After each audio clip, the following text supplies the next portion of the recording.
My name is Gabby Kruger, and I am doing a presentation on whether or not standardized tests are the best way to improve student achievement.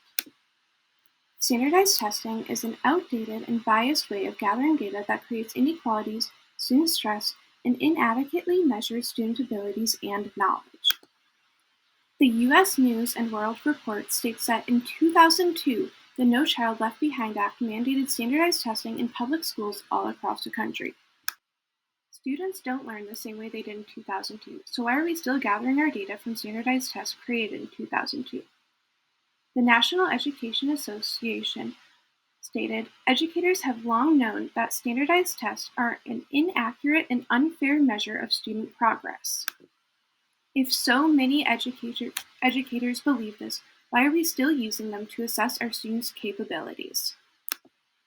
The first main reason many educators believe that standardized tests are inaccurate is because of the inequalities in the American education system.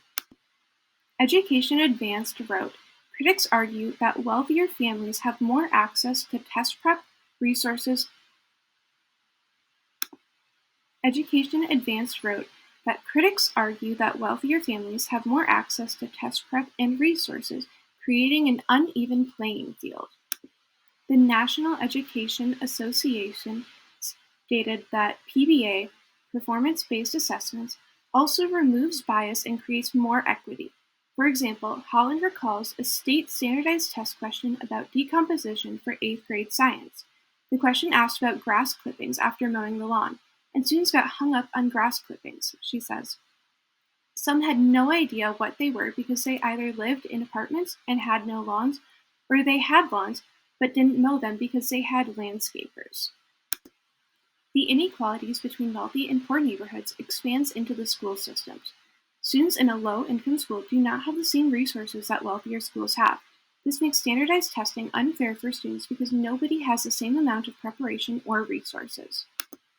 TeachHub wrote, perhaps one of the biggest issues about standardized testing is its impact on underprivileged students.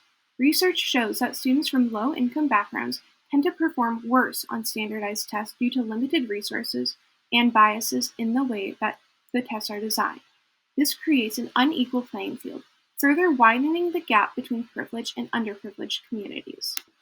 These standardized tests do not take into account the inequalities amongst low and high-income neighborhoods, and therefore should not be the factors for determining which schools get more funding based upon higher test scores.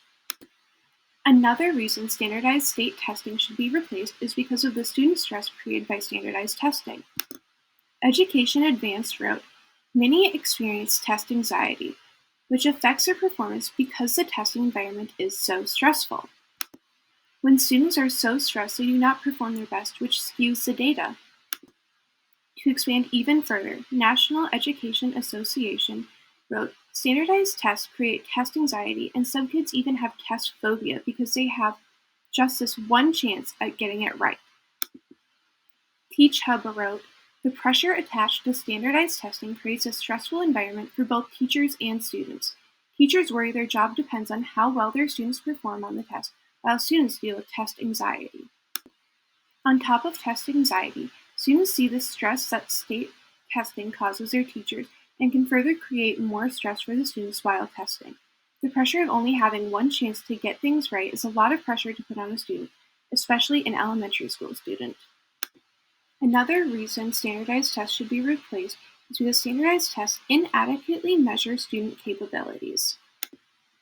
University of the People wrote, they measure test-taking skills more than knowledge.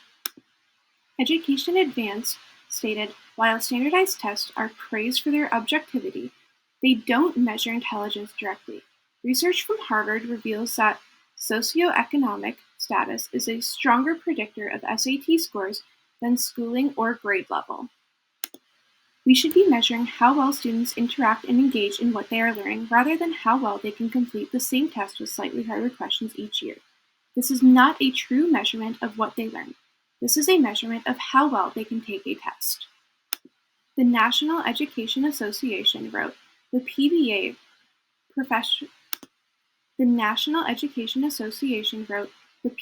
performance-based assessment process acknowledges that learning happens in different stages, where we can give feedback and build skills during the assessment. This process is completely different than standardized tests. Performance-based assessments allow for feedback and lets you see the growth each student has from the beginning of the year to the end. Some could argue that performance-based testing is not objective, so you cannot see how well each student learned each objective. Many like the objectivity of standardized tests. Education Advanced wrote, "State standardized testing allows for straightforward comparisons between students, highlighting changes in their progress."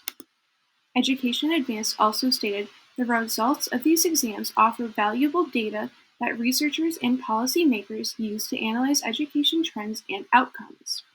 Standardized testing uses similar questions for everybody to measure whether or not they actually learned the concepts that should have been taught.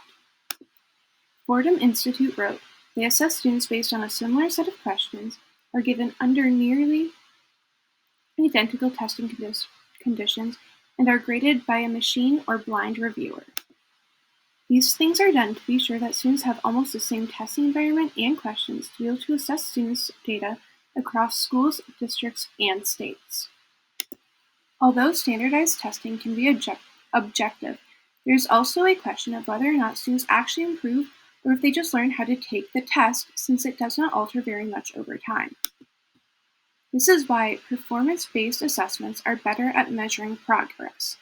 The University of the People states could access information like graduation rates, demographic information, and assessments created by teachers themselves. This refers to other ways of gathering student data and how much they learned besides state standardized testing and performance-based assessments.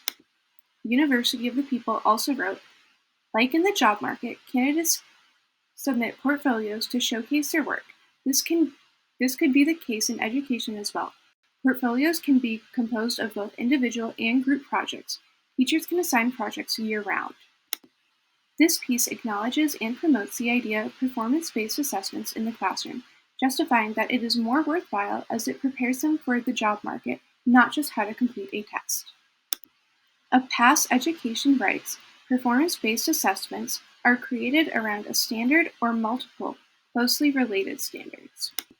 Using state standards to create a guide for performance-based assessments allows teachers to use PBAs and still gather the critical information that standardized tests compile. Performance-based assessments should replace standardized testing. Standardized tests in schools do not give a clear view on how well students comprehend or understand what they are learning. The superior alternative to state testing is performance-based assessments that students get to work on throughout the year and demonstrate their progress in learning on their own terms while still proving growth in state standards, without the added stress and inequalities of state standardized testing.